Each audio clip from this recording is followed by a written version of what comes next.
Olá pessoal, me chamo Diego, sou engenheiro eletricista e hoje eu venho trazer um vídeo para vocês para falar sobre os perigos de uma instalação inadequada para veículos elétricos, né? Veículos elétricos não é só carro e moto, aqueles patinetes motorizados, a bateria também são considerados veículos elétricos, tá? O ponto de carregamento para esses veículos elétricos, eles possuem uma norma específica, que é a NBR 17019.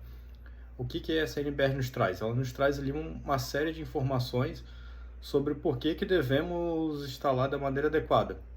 Um desses motivos é porque né, tem um risco de choque elétrico, né, quando se trata de qualquer equipamento eletrônico ou elétrico. Então, nesses casos, né, os carregadores, você pode tomar um choque no veículo, né, se não tiver instalado da maneira adequada. Também outro ponto, né, é o ponto do seguinte, são veículos movidos a bateria. A bateria, ela tem que seguir um certo padrão de carregamento. Então, ela não pode sofrer interferência de surto, não pode ter a gente tem que ter uma série de cuidados quando se trata de baterias. Por conta do seguinte, uma instalação mal feita com algum tipo de problema que sua proteção não seja eficaz ou não seja efetiva, pode ocorrer termos um incêndio por conta desse fator, né? Um exemplo, os patinetes elétricos, eles vêm com um carregador muito simples, né? Esse carregador ele precisa de uma série de proteção, né? Que seria um que seria o disjuntor para a corrente adequada daquele equipamento, seria um protetor de surto, um DR específico para veículos elétricos, não é o DR convencional. O DR convencional ele só desarma com fuga de energia para corrente alternada, né? E o DR específico para veículos, né, depende do tipo de veículo que for instalar, vai ser um DR que vai pegar corrente contínua e vai ser outro que vai pegar corrente pulsante, né? Então, cada caso é um caso. Então, qual que é a minha recomendação, né? O pessoal que tem veículo elétrico, seja ele qual for, contrate um profissional qualificado que possa fazer essa instalação da melhor maneira possível. Não é simplesmente pegar e ligar de qualquer jeito, tá?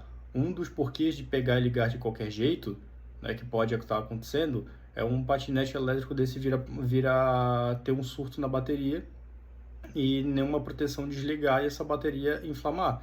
Se essa bateria inflamar, incendiar, vai ter que esperar apagar, né? Infelizmente, incêndio por baterias, as baterias elas não param de pegar fogo. Então é por isso que tem que seguir a normativa que, né, na 17019. Esse é um alerta que eu faço para condomínios, para pessoas, né, que pensam em ter um veículo elétrico. Ele é muito eficaz, muito eficiente, totalmente seguro, desde que instalado da maneira adequada, tá? Então, o que acontece? Em muitos dos casos, o eletricista instala lá de qualquer jeito, não usa o equipamento adequado, não coloca um protetor de surto para aquela tomada específica, não coloca um disjuntor e um DR para aquela tomada específica, tá? Aquele ponto é um ponto muito específico, né? O tipo de instalação ele é muito similar à instalação de um chuveiro elétrico. Sai do quadro geral um disjuntor de proteção, vai até próximo do ponto de carregamento, né? No ponto de carregamento mais um disjuntor, tá? Para proteger o trajeto do cabo. Após esse disjuntor, em paralelo ao disjuntor, vai um DPS, tá? De preferência classe 2, um para fase, um DPS para neutro também e um DR específico. Então, quer dizer, o DR específico ele vai em série ao disjuntor, né?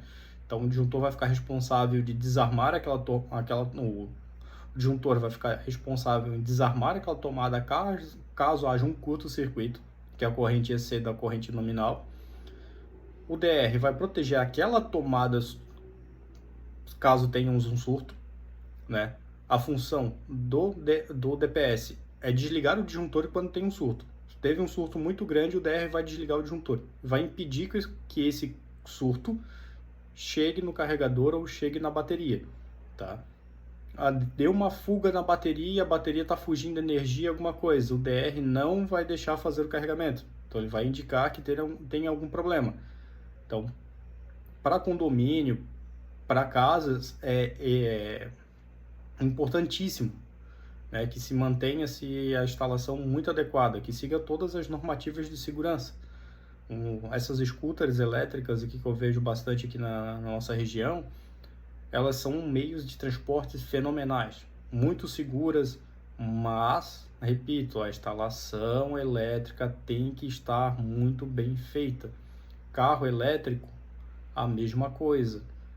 Todos os cuidados numa rede elétrica para a instalação de um carro elétrico é o mesmo cuidado que temos que ter para um patinete elétrico, tá? A única coisa que temos ali é uma quantidade maior de bateria. Essa é a única diferença, um tempo de carregamento maior. Somente isso que temos de diferença. O resto são veículos com inversor de frequência, com bateria, com motor elétrico, é tudo igual, tá? Então, o que acaba acontecendo? A gente precisa proteger essas baterias, tá? Um incêndio ocasionado por uma bateria, ele não apaga até que a bateria seja 100% consumida pelo fogo, tá? Isso pode queimar por 1 hora, 2 horas, 3 horas. Incêndio de veículos elétricos, não joguem água, tá? Principalmente se for de um carro elétrico. Estamos falando de um veículo elétrico. Água e eletricidade não combinam. Você pode criar um segundo problema, que seria choques elétricos na área que estiver em contato com a bateria. Então, usa-se extintor de incêndio tipo C, pó químico, tá? Para fazer esse resfriamento, porque ele só vai parar de pegar fogo quando consumir toda a bateria. Então esse é o alerta que eu faço a síndicos, a pessoas que têm interesse em comprar um veículo elétrico. O veículo é extremamente seguro, desde que a instalação elétrica seja correta, tá?